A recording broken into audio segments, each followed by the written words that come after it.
Good evening. I'm Martha Raddatz from ABC News. And I'm Anderson Cooper from CNN. We want to welcome you to Washington University in St. Louis for the second presidential debate between Hillary Clinton and Donald Trump. Our country really is great because we're good. Well, I actually agree with that. I agree with everything she said.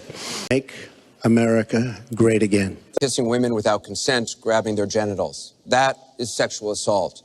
You brag that you have sexually assaulted women. Do you understand that?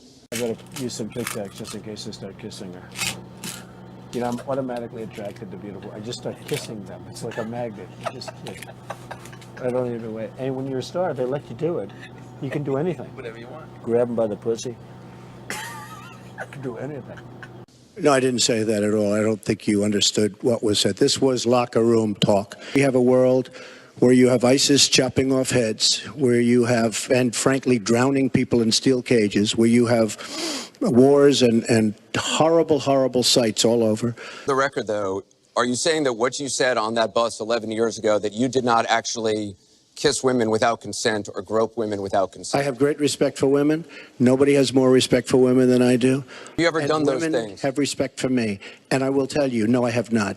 We're going to make America safe again. We're going to make America great again, but we're going to make America safe again. And we're going to make America wealthy again. What we all saw and heard on Friday was Donald talking about women, what he thinks about women, what he does to women.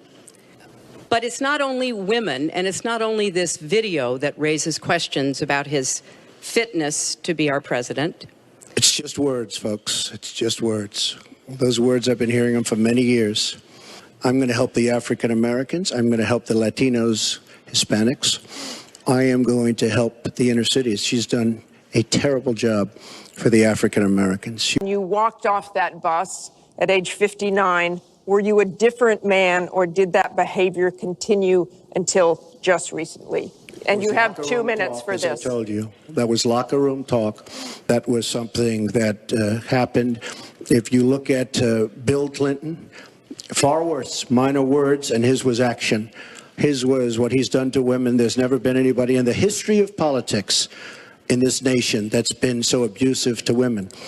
Hillary Clinton attacked those same women and attacked them viciously. 4 of them here tonight.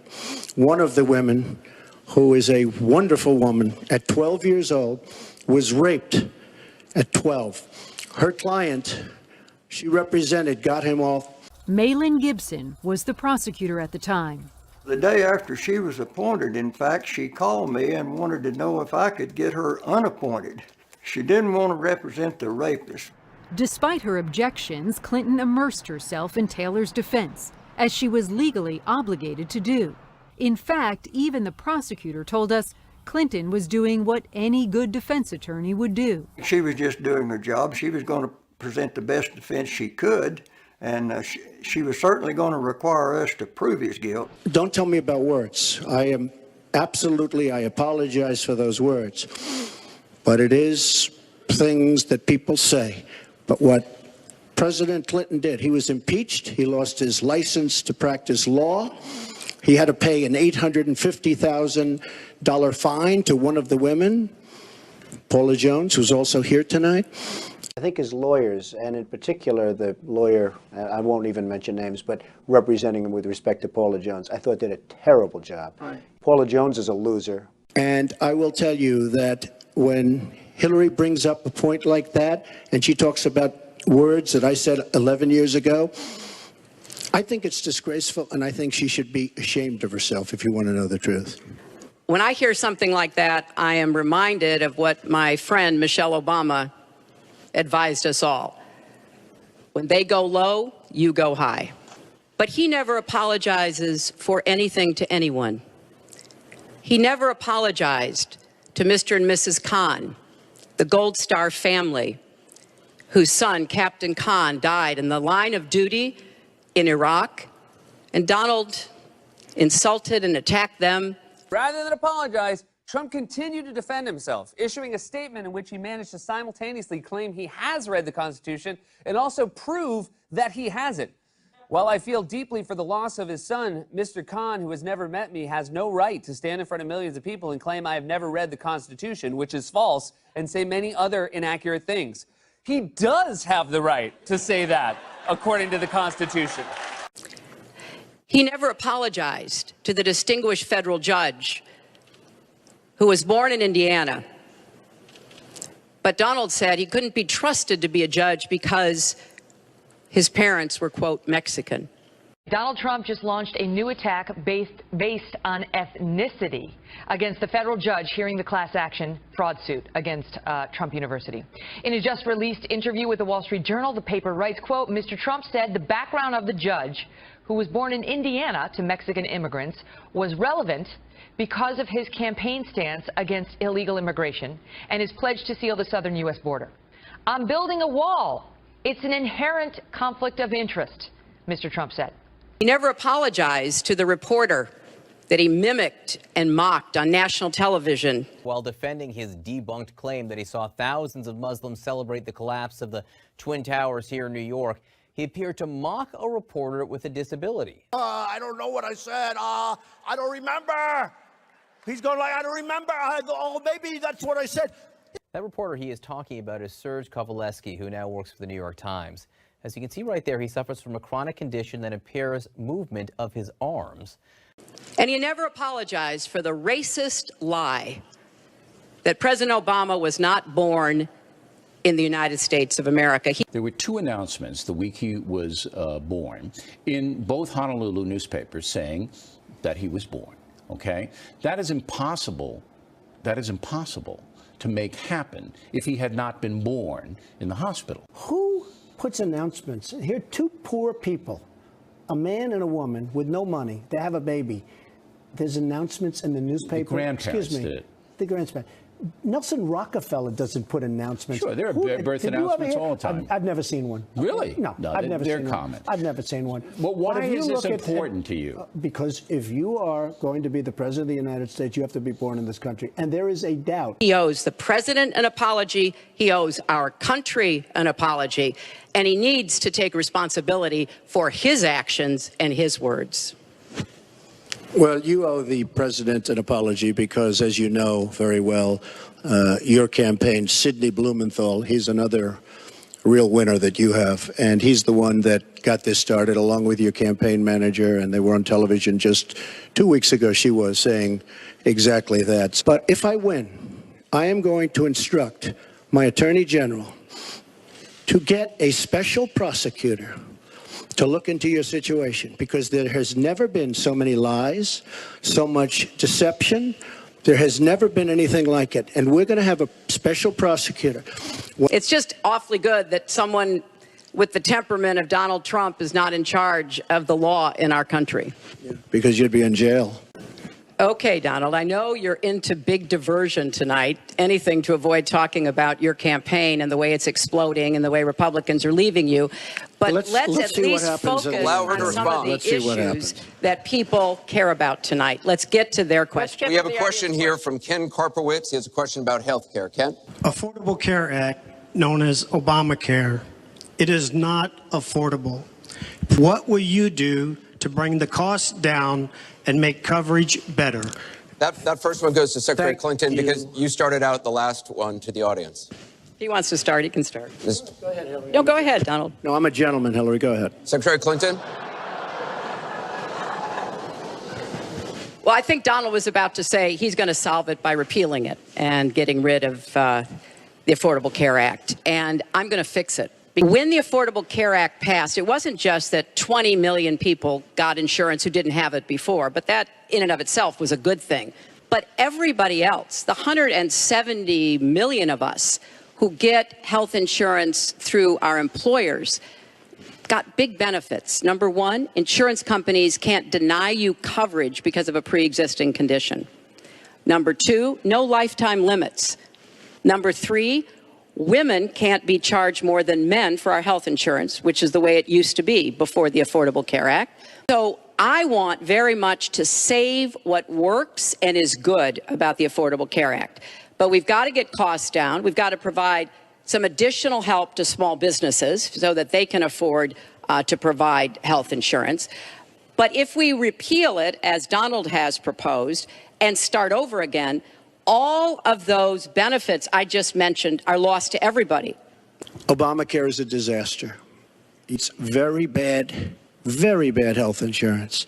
We have to repeal it and replace it with something absolutely much less expensive and something that works. The government's going to pay for it, but we're going to save so much money on the other side. But for the most part, it's going to be a private plan, and people are going to be able to go out and negotiate great plans with lots of different competition, with lots of competitors, with great companies. So if we just rip it up and throw it away, what Donald's not telling you is we just turn it back to the insurance companies the way it used to be. So let's fix what's broken about it, but let's not throw it away. First of all, Hillary, everything's broken about it, everything. Number two, Bernie Sanders said that Hillary Clinton has very bad judgment. We now go to Gorba Hamid with a question for both candidates. There are 3.3 million Muslims in the United States, and I'm one of them. You've mentioned working with Muslim nations, but with Islamophobia on the rise, how will you help people like me deal with the consequences of being labeled as a threat to the country after the election is over? Mr. Trump, you're first. Well, you're right about Islamophobia, and that's a shame. Is there a Muslim problem in the world? Absolutely. Absolutely. I mean, I don't notice Swedish people knocking down the World Trade Center. But one thing we have to do is we have to make sure that, because there is a problem. I mean, whether we like it or not, and we can be very politically correct, but whether we like it or not, there is a problem. And we have to be sure that Muslims come in and report when they see something going on.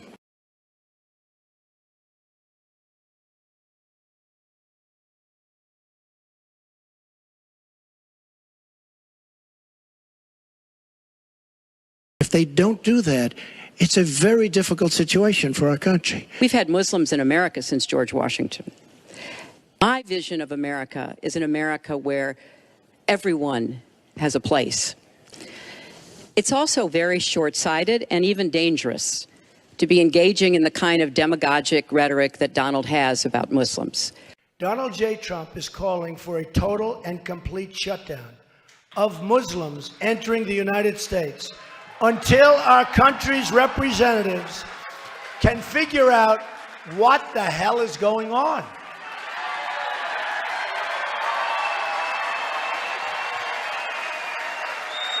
It's also important, I intend to defeat ISIS, to do so in a coalition with majority Muslim nations.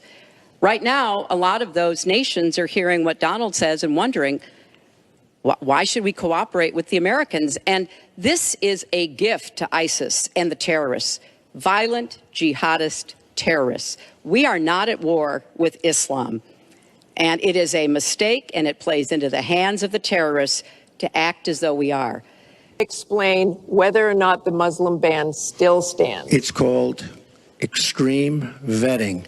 We are going to areas like Syria where they're coming in by the tens of thousands because of Barack Obama and Hillary Clinton. Are we going to have religious tests when people fly into our country? And how do we expect to be able to implement those? So I thought that what he said was extremely unwise and even dangerous. And indeed, you can look at the propaganda on a lot of the terrorist sites. And what Donald Trump says about Muslims is used to recruit fighters. And the final thing I would say, this is the 10th or 12th time that he's denied being for the war in Iraq.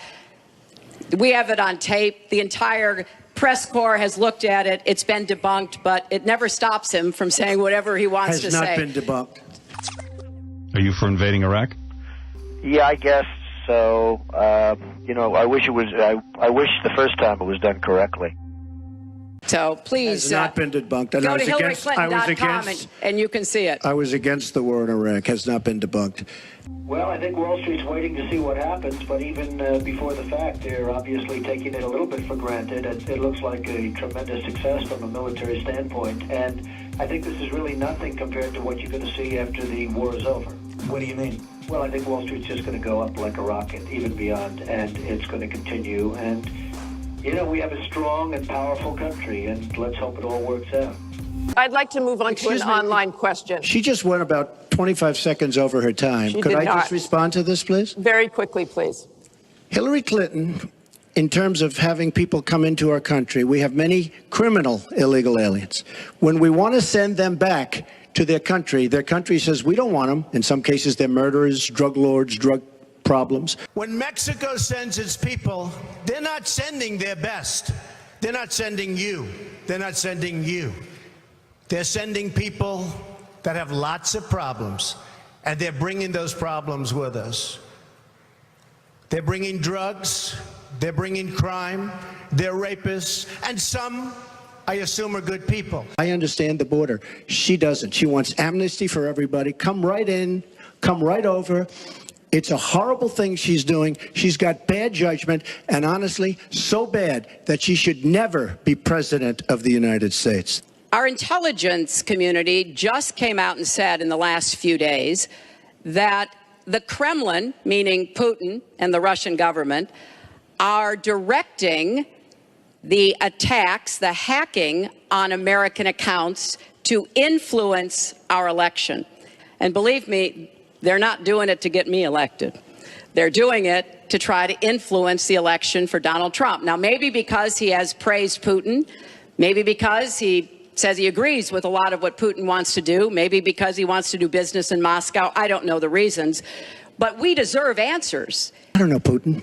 Do you have a relationship with Vladimir Putin, a conversational relationship, or anything that you feel you have sway or influence over his government?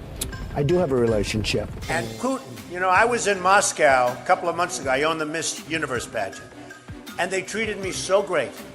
Putin even sent me a present, beautiful present with a beautiful note. I spoke to all of his people. For example, I own the Miss Universe. I was in Russia. I was in Moscow recently, and I spoke indirectly and directly with President Putin, who could not have been nicer. Syria. As far as Syria, I like if Putin wants to go in, and I got to know him very well because we were both on 60 Minutes. We were stablemates, and we did very well that night. I think it would be great if we got along with Russia because we could fight ISIS together, as an example. But I don't know Putin. But I notice anytime anything wrong happens, they like to say, the Russians. She doesn't know if it's the Russians doing the hacking. Maybe there is no hacking. Both candidates, Hillary Clinton and Donald Trump, got classified intelligence briefings in their capacity as presidential candidates that specifically included information on Russia and Russia's attempts to interfere with 2016 elections through hacking. But they always blame Russia. And the reason they blame Russia is because they think they're trying to tarnish me with Russia. I know nothing about Russia. I know about Russia, but I know nothing about the inner workings of Russia. I don't deal there. I have no businesses there. I have no loans from Russia. An ABC News investigation has found his real estate fortunes have benefited greatly from Russian investors and their millions, potentially putting a get-tough U.S. policy with Russia in direct conflict with his bottom line. The level of business amounts to hundreds of millions of dollars that he received as a result of interaction with Russian businessmen. Hundreds of millions of dollars from Russian businessmen. Correct. We have a question from Spencer Moss. What specific tax provisions will you change to ensure the wealthiest Americans pay their fair share in taxes? Mr. Trump, you have 2 minutes. Well, one thing I do is get rid of carried interest. One of the greatest provisions for people like me, to be honest with you. She complains that Donald Trump took advantage of the tax code. Well, why didn't she change it? Why didn't you change it when you were a senator? The reason you didn't is that all your friends take the same advantage that I do. And I do. You have provisions in the tax code that, frankly, we could change. But you wouldn't change it because all of these people give you the money so you can take negative ads on Donald Trump. And I say that about a lot of things. You know, I've heard Hillary complaining about so many different things over the years. Oh, we should have done this. But she's been there for 30 years. She's been doing this stuff. She never changed, and she never will change. She never will change. She's raising your taxes really high. And what that's going to do is a disaster for the country. But she is raising everybody's taxes massively. Hillary Clinton is very status quo. Her plan is very similar to what we have under President Obama. So if you've recently done your taxes, you could expect about the same, maybe a few dollars moving here or there, unless you earn over $1 million or over $5 million. And she wants to add a surtax to those people to raise a little bit of revenue for programs. Well, everything you've heard just now from Donald is not true. I'm I'm sorry I have to keep saying this, but he lives in an alternative reality. And it is sort of amusing to hear somebody who hasn't paid federal income taxes in maybe 20 years talking about what he's going to do. But I'll tell you what he's going to do. His plan will give the wealthy and corporations the biggest tax cuts they've ever had, more than the Bush tax cuts by at least a factor of 2. So with Trump, of course, it's going to benefit the wealthy the most. So as you go up, your paycheck would increase drastically, which would benefit him as well, I guess. And to be clear, though, before we move on, though, most of the tax analysis shows, though, that his plan would also blow a hole in the deficit, right? That's a very big point. So under his proposal, we would end up with $9.5 trillion in federal deficit over the next decade, which is just drastically greater than anything we've seen before. Donald always takes care of Donald and people like Donald, and this would be a massive gift. See, I understand the tax code better than anybody that's ever run for president. So Donald Trump said he did it brilliantly. He handled the tax code brilliantly. He was called by Rudy Giuliani and Chris Christie, alternatively, smart and a genius. Was that your experience in working with him, with his knowledge of the tax code? Was he brilliant in the way he used the tax code, smart and a genius? No, those returns were entirely created by us. So what level of involvement did he have? Virtually zero. He has now said repeatedly, 30 years this and 30 years that. So let me talk about my 30 years in public service. I'm very glad to do so. 8 million kids every year have health insurance because when I was First Lady, I worked with Democrats and Republicans to create the Children's Health Insurance Program. These kinds of fundamental changes won't be easy. Believe me, I've learned since I started working on this issue, there are powerful special interests who profit from the status quo and high-priced lobbyists who get paid to keep everything the same. Hundreds of thousands of kids now have a chance to be adopted because I worked to change our adoption and foster care system.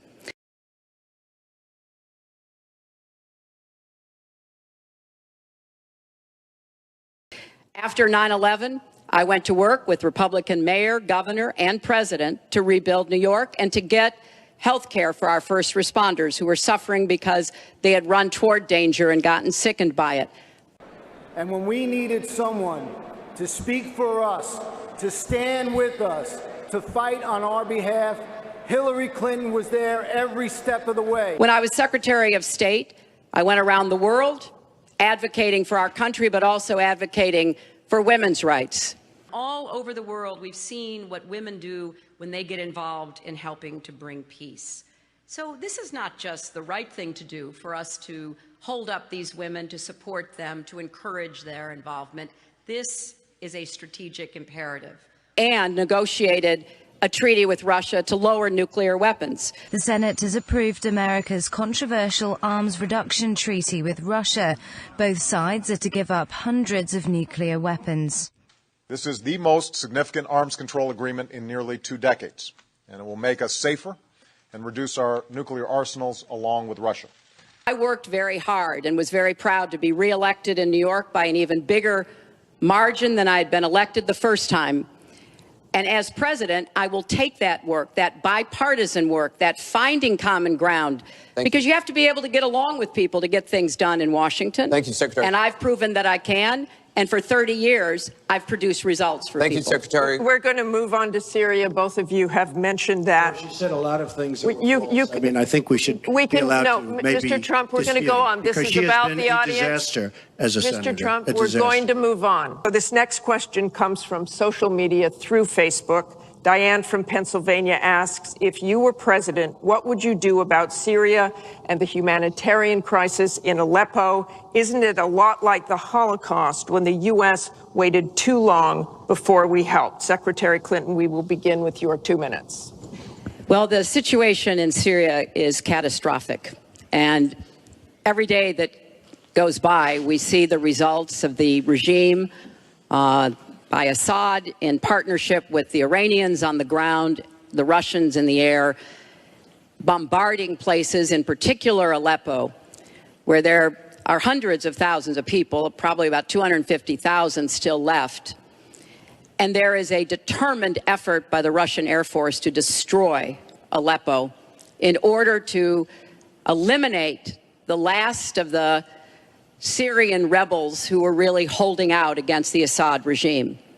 Russia hasn't paid any attention to ISIS. They're interested in keeping Assad in power. So when I was Secretary of State, advocated, and I advocate today, a no-fly zone and safe zones. We need some leverage with the Russians because they're not going to come to the negotiating table for a diplomatic resolution unless there is some leverage over them. And we have to work more closely with our partners and allies on the ground. But I want to emphasize that what is at stake here is the ambitions and the aggressiveness of Russia. Russia has decided that it's all in Syria, and they've also decided who they want to see become president of the United States, too, and it's not me. I've stood up to Russia. I've taken on Putin and others, and I would do that as president. I think wherever we can cooperate with Russia, that's fine. And I did as Secretary of State. That's how we got a treaty reducing nuclear weapons. It's how we got the sanctions on Iran that put a lid on the Iranian nuclear program without firing a single shot. So I would go to the negotiating table with more leverage than we have now. She talks tough against Russia, but our nuclear program has fallen way behind, and they've gone wild with their nuclear program. Not good. So she wants to fight.